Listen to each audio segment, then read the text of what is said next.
இன்றைய வாக்குத்தத்தம் தானியேல் அதிகாரம் 1 இறைவார்த்தை 18. உம்முகத்தை நாடுகிறோம், எம்மை வெட்கத்துக்கு உள்ளாக்காதீர். அன்பார்ந்தவர்களே, இந்த நாளில் யாருடைய முகத்தை நாடி நம்முடைய வாழ்வை ஒப்படைக்கின்றோம்? இறைவனுடைய முகத்தை நாடி நம்முடைய வாழ்வை ஒப்படைத்திருக்கின்றோம். ஒரு நாளும் அவர் நம்மை வெட்கமுற விடமாட்டார். இந்நாள் வரைக்கும் நம்மை கருத்தாய் காத்து வந்திருக்கின்றார். போகின்ற இடத்திலெல்லாம் பாதுகாப்பை கொடுத்திருக்கின்றார். ஒவ்வொரு நாளும் நாம் சாப்பிடுகின்ற உணவின் தேவையை அவர் சந்தித்திருக்கின்றார். இப்படியாய் நம்மை விசாரிக்கிற தேவனுடைய முகத்தை பார்க்கிற நாம் ஒரு நாளும் எந்த இடத்திலும் எவர் முன்பதாகவும் வெட்கப்பட்டு போவதே இல்லை. இறைவனை மட்டும் நம்புவோம். அவரை நம்பியே வாழ்க்கை பயணத்தை தொடர்ந்து பயணிப்போம். ஆமேன். God bless you.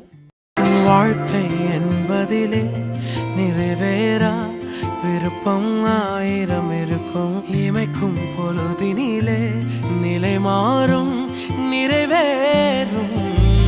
ராஜாவின் மடியில் விளையாடும் அழகு செல்ல பிள்ளை எல்லாம் சரியாகும். விளையாடு மகிழ்வோடு, காத்திருந்த நேரம் மாறி பூக்கும் நேரம் வரும். நீ பூத்து காய்த்து கனி கொடுத்து வாழ்க்கை மாறிவிடும்.